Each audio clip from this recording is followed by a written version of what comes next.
বাংলাদেশ থেকে ফিরে ভারতের পররাষ্ট্রমন্ত্রী এস জয়শঙ্কর বললেন, আমরা কমন সেন্স নিয়েই কথা বলবো। So your question in a very common sense kind of way, because at the end of the day, শুনতে খুবই সাধারণ একটি বাক্য, কিন্তু প্রশ্ন হলো এই কমন সেন্স কথাটা কাদের উদ্দেশ্যে? বাংলাদেশের অন্তর্বর্তী সরকার, নাকি আওয়ামী লীগ, নাকি এর মধ্য দিয়ে দিল্লি আসলে একটি বড় কূটনৈতিক বার্তা দিয়ে দিল? আজকের ভিডিওতে আমরা ব্যাখ্যা করব কি বললেন জয়শঙ্কর, কেনই বা এটি এত গুরুত্বপূর্ণ, আর এর প্রভাব কি হতে পারে বাংলাদেশের জন্য।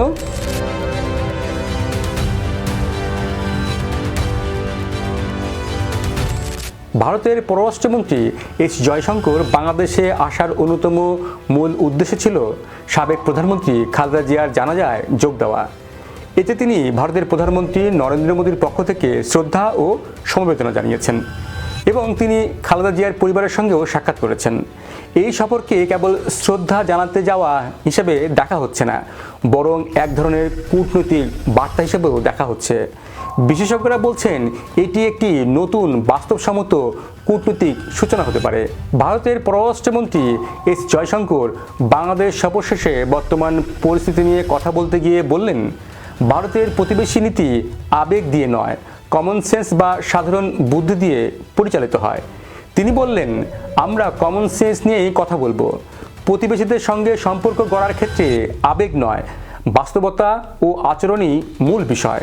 জয়শঙ্করের বক্তব্যের মূল দিকগুলো হলো ভারতের প্রতিবেশী নীতি কিভাবে কাজ করে। জয়শঙ্কর বললেন, যেসব প্রতিবেশী দেশ ভারতের সঙ্গে সহযোগিতামূলক আচরণ করে, ভারতের নিরাপত্তার জন্য হুমকি হয়ে দাঁড়ায় না, তাদের সঙ্গে সম্পর্ক স্বাভাবিকভাবেই ভালো থাকে। কিন্তু যদি কোনো দেশ ধারাবাহিকভাবে ভারতের নিরাপত্তা উদ্বেগ উপেক্ষা করে, সীমান্ত সন্ত্রাস বা আঞ্চলিক স্থিতিশীলতা নিয়ে সমস্যা তৈরি করে, তাহলে ভারত নিজের স্বার্থে সিদ্ধান্ত নেবে।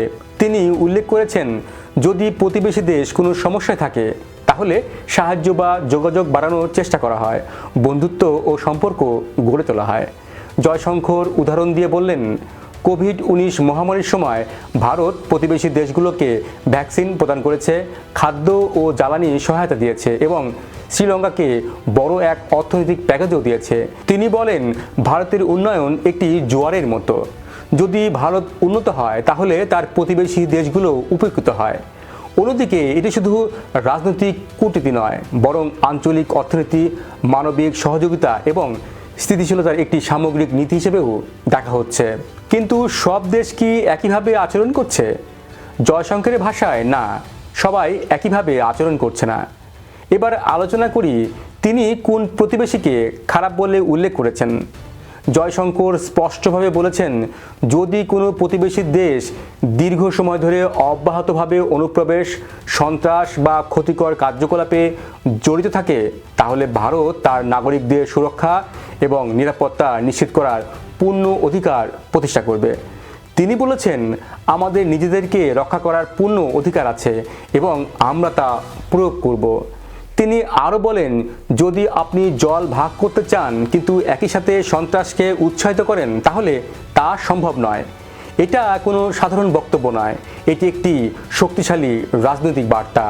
জয়শঙ্করের বক্তব্য এসেছে এমন এক সময় যখন বাংলাদেশে রাজনৈতিক পরিস্থিতি উত্তেজনাপূর্ণ আর বাংলাদেশ ভারত সম্পর্ক কিছুটা টানটান বলে কিছু সংবাদ বিশ্লেষক উল্লেখ করেছেন। বাংলাদেশে চলমান কিছু ঘটনা, যেমন সংখ্যালঘুদের বিরুদ্ধে সহিংসতা, সামাজিক উত্তেজনা এবং রাজনৈতিক অনিশ্চয়তা, এসব নিয়েই আন্তর্জাতিক এবং আঞ্চলিক মনোযোগ বৃদ্ধি পেয়েছে। এখানে দুটি প্রশ্ন উঠে আসে। জয়শঙ্করের মন্তব্য কি বাংলাদেশের প্রতি একটি সহযোগিতামূলক বার্তা, নাকি এটি ভারতের নৈতিক ও নিরাপত্তা ভিত্তিক শক্ত অবস্থান? বিশ্লেষকদের মতে জয়শঙ্করের কমন সেন্স শব্দটি আসলে একটি কূটনৈতিক বার্তা। ভারত আবেগে সিদ্ধান্ত নেবে না, অতীতের সম্পর্কের দায় আটকে থাকবে না, বর্তমান বাস্তবতার ভিত্তিতে সম্পর্ক মূল্যায়ন করবে। এই বক্তব্যের মধ্য দিয়ে ভারত আসলে বলছে তারা বাংলাদেশের অভ্যন্তরীণ রাজনীতিতে প্রকাশ্যে হস্তক্ষেপ করবে না, কিন্তু নিরাপত্তা, সীমান্ত ও আঞ্চলিক স্থিতিশীলতা নিয়ে ছাড় দেবে না। অর্থাৎ বাংলাদেশে কে সরকারে আসবে তা ভারতের হাতে নেই, কিন্তু ভারত কিভাবে সম্পর্ক রাখবে তা নির্ভর করবে সেই সরকারের আচরণের উপর। তাহলে প্রশ্ন থেকেই যায়, এই কমন সেন্স কি আওয়ামী লীগের জন্য সতর্কবার্তা, নাকি এটি বিএনপি ও অন্তর্বর্তী সরকারের জন্য সবুজ সংকেত, নাকি ভারত ধীরে ধীরে শেখ হাসিনার অধ্যায় থেকে সরে আসছে? জয়শঙ্কর খুব কম কথা বলেছেন, কিন্তু সেই অল্প কথার মধ্যে আছে বড় কূটনৈতিক ইঙ্গিত। বাংলাদেশের রাজনীতিতে এখন সবচেয়ে গুরুত্বপূর্ণ বিষয় হলো দিল্লি কি বলছে সেটি নয়, বরং দিল্লি কি বলছে না তাই গুরুত্বপূর্ণ। আপনিও কি তাই মনে করেন? এই কমন সেন্স কি ভারতের নতুন বাংলাদেশ নীতি? জানান আপনার মতামত। ভিডিওটি শেয়ার করুন, লাইক দিন, সম্ভব হলে আমাদের চ্যানেলটি সাবস্ক্রাইব করুন। আর এতক্ষণ আমাদের সঙ্গে থাকার জন্য ধন্যবাদ।